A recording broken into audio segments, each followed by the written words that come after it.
Você está no canal Próspere na Copa, tudo da Copa 2026 para você aqui. Bom, passado uma semana da derrota do Brasil para a Noruega e a queda da seleção brasileira na Copa do Mundo de forma prematura nas oitavas de final, um dos piores resultados da história do Brasil em Copas do Mundo, monto aqui para vocês um inventário dessa derrota. E a parte 1 começa com a chegada de Ancelotti na seleção brasileira.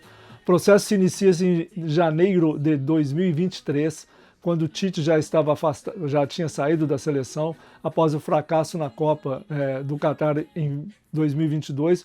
Tite sai em dezembro de 22. Em janeiro de 23 começa o processo da escolha do seu sucessor e 3 nomes. Primeiro, consenso dentro da CBF, sem indicação de ninguém, dentro da cúpula da CBF, dirigida por Edinaldo Rodrigues, que teria que ser um treinador estrangeiro.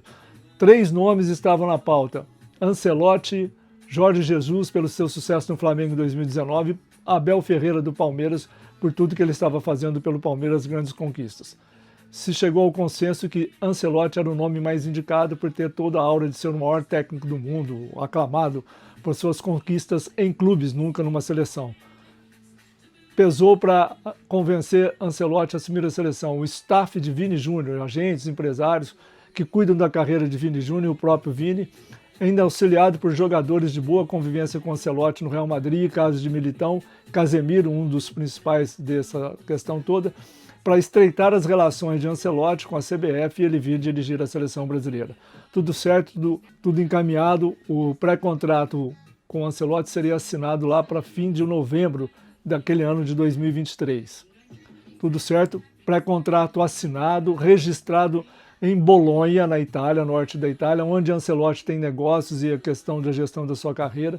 Foi assinado o contrato, pré-contrato lá, em dezembro de 23, para Ancelotti assumir a seleção em junho de 2024. Portanto, teria até ali 2 anos, né, de 24 a 26, para remontar a seleção brasileira e, enfim, cumprir um meio ciclo de Copa do Mundo e chegar na Copa dos Estados Unidos em boas condições para disputar o título. Acontece que, quando o pré-contrato foi assinado com Ancelotti, Edinaldo Rodrigues cai por manobras jurídicas, ele é afastado do poder da CBF e a CBF vira um caos sem comando, acéfala. Ancelotti, preocupado com essa situação, desiste desse contrato, esse pré-contrato com a seleção brasileira, com a CBF, e renova com o Real Madrid até junho de 2026. Era um obstáculo a mais, ele desistiu. Bom, chega em janeiro de 24, quase um mês depois de todo esse imbróglio, Gilmar Mendes, ministro do STF, faz uma manobra e reconduz Edinaldo ao comando da CBF. Edinaldo, de novo no poder, pensa em tentar convencer a Ancelotti a rever a sua decisão, rescindir o contrato com o Real Madrid e vir para a CBF. Até que se decida isso, a seleção precisava de um técnico e aí Edinaldo começa a nomear treinadores interinos. Primeiro, Ramon Menezes, que era da seleção sub-20, fracasso rotundo em 2 amistosos, é demitido. Depois, Fernando Diniz, com sucesso no Fluminense, à beira de ser campeão da Libertadores pelo Fluminense, vem para o lugar de Ramon com a promessa de que seria o interino até a chegada de Ancelotti, e quando Ancelotti assumisse, ele seria parte integrante da comissão técnica de Ancelotti na Copa do Mundo. Nada feito, Ancelotti demorou para se acertar com a CBF. Fernando Diniz escolheu resultados ruins nas eliminatórias e amistosos e chega em dezembro de 23, ele é demitido por Edinaldo Rodrigues. 24, demitido. Situação caótica, Edinaldo corre atrás de Ancelotti, as negociações não avançam e ele traz Dorival Júnior em janeiro de 24 para ser o técnico naquele ciclo, até então penando ali para ver se Ancelotti viria ou não. Conclusão, Dorival também é um fiasco, Copa América nos Estados Unidos em junho de 20, derrota na seta, a situação se complica, o Brasil fica à deriva aí o ano de 2024 até o fim da temporada. Chega em janeiro de 25, Edinaldo se convence que tem que ser Ancelotti, retoma as negociações com o treinador, então no Real Madrid, e consegue, enfim, fechar com o novo técnico da seleção brasileira em maio de 2025. 2 dias depois que ele anuncia Ancelotti como técnico da seleção brasileira, ele é afastado novamente do poder. Sai por manobras jurídicas, um acordo da turma de Gilmar Mendes em Brasília com a turma do Judiciário do Rio, que também não queria a permanência de Edinaldo. O Edinaldo é afastado, sai da seleção, convoca novas eleições e é eleito Samir Chaudhry nessa composição da turma do Judiciário de Brasília com a turma do Judiciário do Rio, uma composição, e Samir é eleito por mandato até 2029 e banca a permanência de Ancelotti. Aí vamos chegar no Ancelotti assumindo a seleção brasileira em junho de 25, com menos de um ano, portanto, para a Copa do Mundo começar. Ancelotti chega ao Brasil e tudo que ele sabe do Brasil, de futebol brasileiro, é a convivência que ele tinha com os jogadores brasileiros que atuaram nos clubes em que ele dirigiu. Aí eu estou falando de Roma, que ele jogou na Roma, Milan, na época de Kaká, Bayern de Munique, Real Madrid, PSG, Everton da Inglaterra, tudo mais ou menos só com a convivência dos jogadores brasileiros.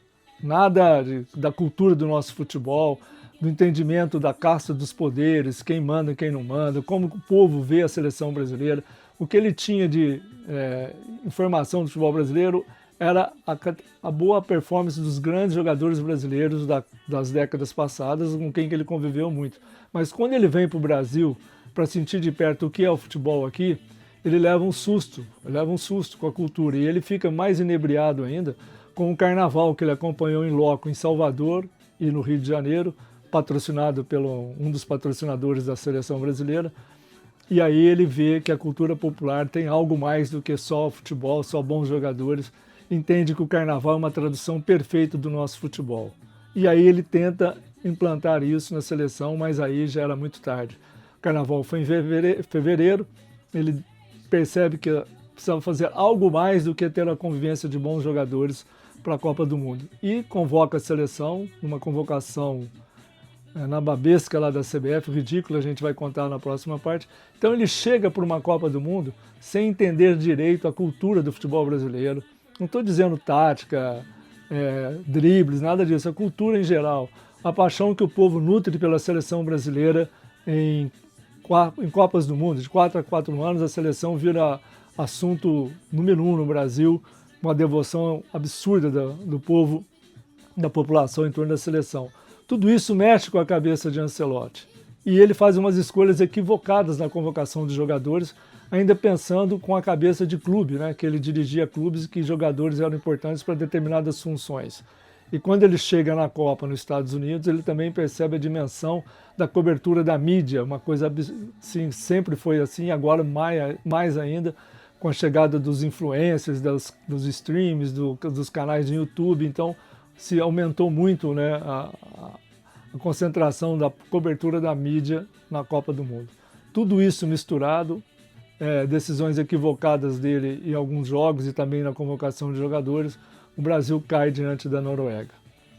Esse é o resumo da chegada de Ancelotti, que teve um processo atrasado por 2 anos para ser o técnico da seleção brasileira em 2026. Era para ele ter assumido em junho de 24, foi assumir em junho de 25. Então perdeu-se um tempo precioso, muita improvisação, deu no que deu. No próximo episódio, na parte 2, eu conto o dia da convocação da seleção, aquela festa absurda no Museu do Futuro no Rio de Janeiro, o fator Neymar e as escolhas equivocadas de Ancelotti, que culminaram com a derrota do Brasil na Copa. Então tenham todos um bom dia, uma boa noite, good luck, em té.